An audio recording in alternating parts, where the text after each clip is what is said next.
보기 싫은 정치인들이 많아서 뉴스를 보기가 싫어요. 2024년 1월 8일 전법회원 법퇴 공동체 지부 공청회. 안녕하세요. 두북 수련원의 아침이 밝았습니다. 스님은 새벽 기도와 명상을 마친 후 오전 10시부터 전법회원 법회 생방송을 했습니다. 한 달에 한 번 전법회원들만 모여서 스님과 대화를 나누는 시간입니다. 화상의 방에 모두 입장하여 스님에게 3배의 예로 법문을 청했습니다. 스님은 2024년 1월부터 3월까지 전법회원들이 함께 관심을 기울여야 할 일들에 대해 이야기하며 법문을 시작했습니다.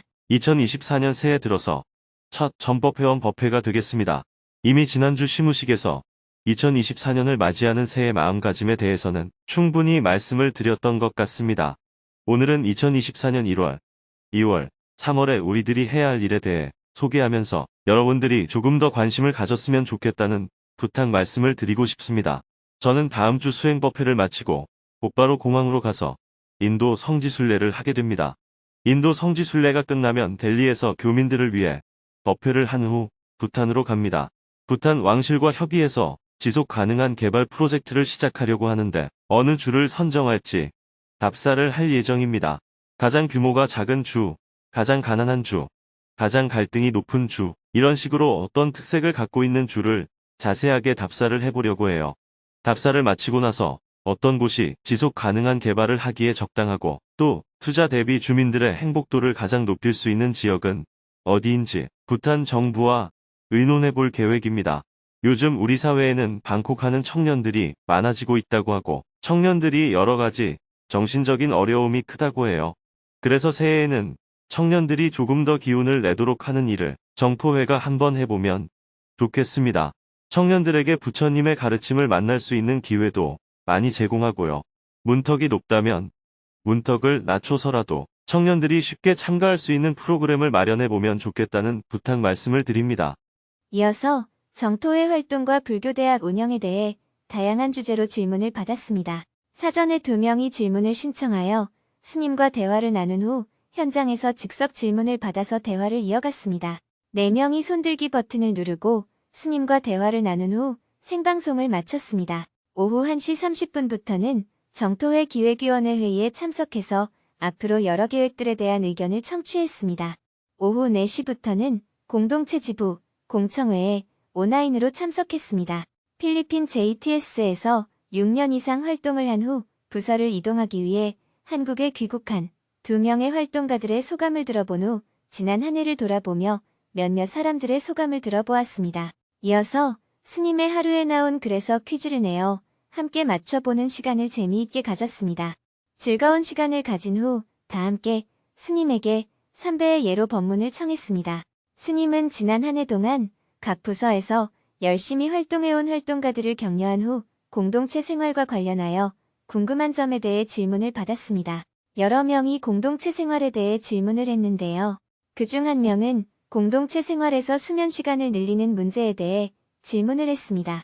건강을 위해 공동체 생활의 수면 시간을 늘리면 어떨까요? 공동체 생활 규칙상 수면 시간이 6시간입니다. 야근을 하는 경우도 많고요. 이런 내용을 의사 선생님에게 말씀을 드렸더니 걱정을 많이 하셨습니다. 의학적으로 성인의 적정 수면 시간을 7시간에서 9시간으로 보고 있는데 매일 6시간을 잔다면 피로가 갈수록 누적되어 수면 부채에 빠질 수 있다고 합니다.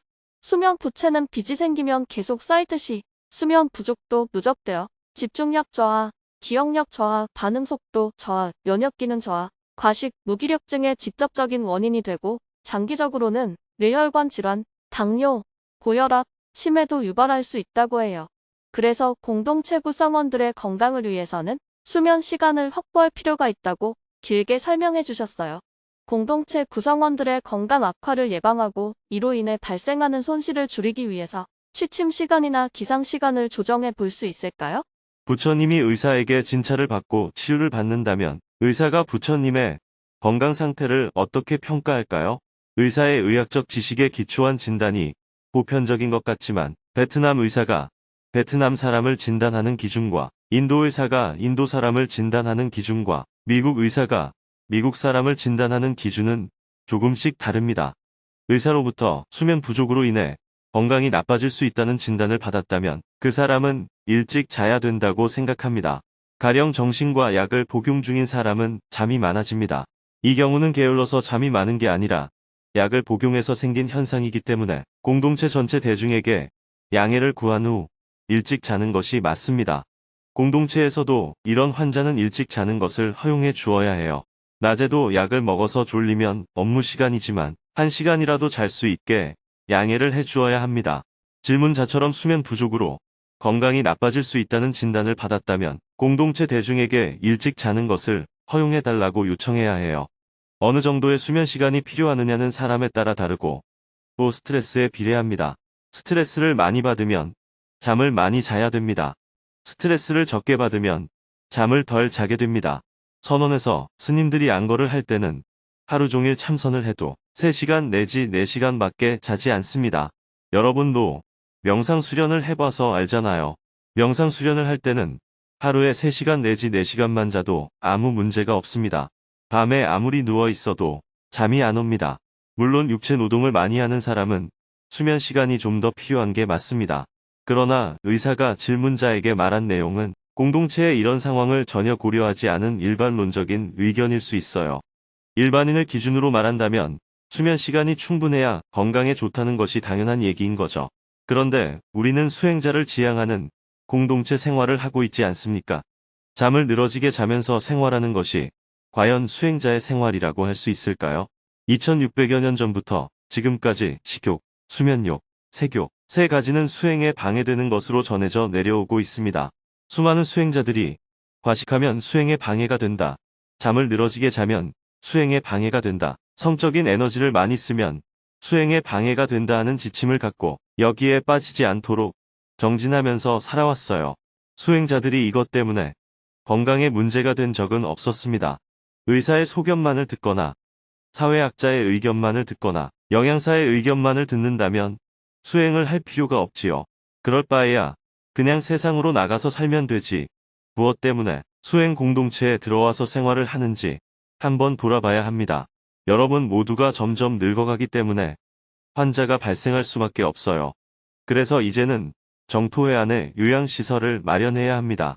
그러나 요양시설의 수준이 수행자가 지내기에 합당한지는 살펴봐야 합니다. 요즘 스님들 중에는 요양시설을 호화롭게 짓고 사는 경우가 있는데 수행자는 우리나라 서민 대중이 지낼 수 있는 정도의 요양시설에서 지내야 합니다. 아무리 아프더라도 치료를 받을 때는 일반 서민들도 받을 수 있는 수준의 치료인지 소수의 부자들이나 받을 수 있는 치료인지를 고려해야 해요. 우리가 소수의 부자들이나 받을 수 있는 치료를 받는다면 과연 우리가 수행자라 할 수 있으며 인류의 문제를 풀기 위해 새로운 길을 걷는다고 할 수 있겠습니까? 개인이 아프거나 힘들다고 해서 세상 사람들이 하는 식으로 흘러가면 안 됩니다. 우리가 큰 스님으로 존경하는 분이 자기 몸 아프다고 미국의 고급 병원에서 하루 병원비가 1000만 원이나 드는 치료를 하다가 돌아가셨다고 합시다. 이런 모습이 평생 계율을 지키고 가르친 스승의 말과 행동에 합당한 것인지 한번 생각해 봐야 합니다. 이러한 모순을 우리가 범하지 말아야 되지 않을까요? 우리가 무엇을 지켜야 하는지는 굉장히 중요한 문제입니다. 물론 자기 몸을 함부로 해서는 안 됩니다. 하지만 자신의 건강을 위해서 계율을 어기거나 수행자의 자세를 포기하고 산다면 굳이 수행 공동체에 들어와서 살 필요가 없지 않을까요? 차라리 밖에 나가서 세상의 가치관을 가지고 생활을 하는 게 낫지요. 이런 관점을 분명히 하는 게 필요합니다. 하루 6시간 수면은 수행자에게 충분합니다. 그러나 체질적으로 잠이 많은 사람이 있을 수 있어요. 반대로 체질적으로 잠이 적은 사람은 하루 4시간 잠을 자고 사는 사람도 있고요. 이렇게 체질로 인해 생기는 문제는 어느 정도 용인을 할 필요가 있습니다. 그리고 치료를 위해 잠을 더 자야 하는 문제도 허용을 해야 하고요. 이렇게 관점을 갖고 의사 선생님의 소견은 그렇구나. 이렇게 받아들이면 좋을 것 같습니다. 계속해서 질문이 이어졌습니다. 충분히 대화를 나눈 후 더 이상 질문이 없자 스님이 정리 말씀을 하고 공동체 지부 공청회를 모두 마쳤습니다. 해가 저물고 저녁 7시 30분부터는 저녁반 전법 회원들을 위해 생방송 법회를 했습니다. 전법 회원들이 화상회의 방에 모두 입장하자 스님이 인사말을 한 후 증문즉설 시간을 가졌습니다. 정토회 운영, 사회 문제, 개인 고민 등 다양한 질문들이 있었습니다. 5명이 스님과 대화를 나누었는데요. 그중 한 명은 최근 사회에서 점점 심각해지고 있는 정치 혐오 문제에 대해 어떤 관점을 가져야 할지 질문했습니다. 보기 싫은 정치인들이 많아서 뉴스를 보기가 싫어요.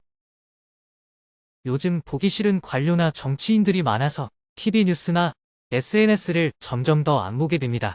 정치인들이 예전 같으면 부끄러워서 하지 못할 언행을 대놓고 하거나 거짓말을 했다가 금방 들통나는 것을 보면 한심하기까지 해요.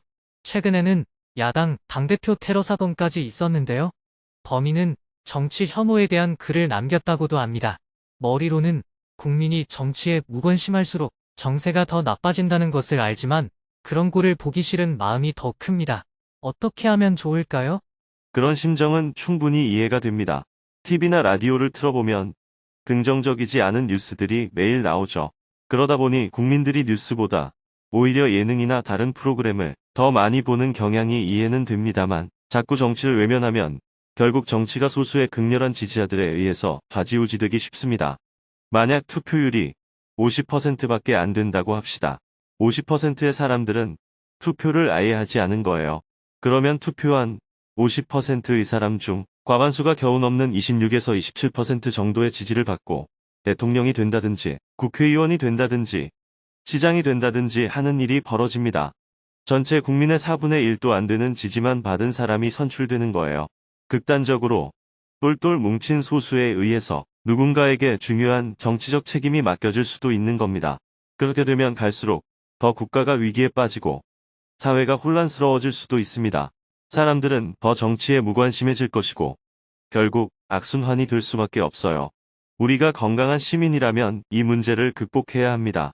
지금 질문자의 심정도 충분히 이해는 되지만 내 마음에 좋고 싫고에 너무 구애받지 않아야 되지 않을까 싶어요. 누군가 비난받을 만한 행위를 했을 때 내 입장에서만 보면 어떻게 저런 말을 할 수 있고 저런 행동을 할 수 있나 라고 생각할 수 있습니다. 그런데 그 사람의 입장에서 보면 그렇게 말하고 행동할 만한 이유가 있을 때도 있어요. 따라서 그런 경우에 꼴 보기 싫어하기만 하지 말고 오히려 자세히 들어보고 진실을 알아가는 노력이 필요하다고 생각합니다. 진실을 잘 알기 위해서는 첫째, 신문이나 TV와 같은 공적인 언론을 잘 봐야 됩니다. 왜냐하면 공적인 언론은 사실을 확인하지 않고 기사를 내면 반드시 나중에 처벌을 받도록 되어 있기 때문입니다. 언론사에 따라서 어떤 편향은 있을 수 있지만 함부로 사실에 어긋나는 기사를 쓰지는 못합니다. 진보적이든 보수적이든 입장에 따라서 관점을 달리 할 수도 있고 사실을 약간 부풀리거나 왜곡할 수는 있어요. 그러나 사실 자체를 확인하지 않고 쓰면 나중에 반드시 문제가 됩니다. 그런 면에서 저는 SNS보다는 공적인 언론에서 정보를 확인하는 게 좋다고 생각해요. SNS는 사람들이 자기 생각을 그냥 올리는 문제가 있습니다. 아무런 검증 절차가 없어요. 어떤 사람에 대한 소문이나 혐의 따위를 그냥 막 퍼뜨립니다. SNS의 맹점은 첫째, 사실 확인이 전혀 안 된 정보입니다. 둘째, 한 개인의 의견일 뿐입니다. 내가 선호하든 선호하지 않든 SNS에 올라온 정보는 전혀 검증이 안 된 사실이라는 점을 분명히 인식해야 해요. 그러면 SNS를 절대 보면 안 될까요? 저는 시사 문제만큼은 SNS로 정보를 받는 것이 옳지 않다고 생각해요. 지금 정치가 몇몇 유튜버에 의해서 좌지우지되는 경우가 많습니다.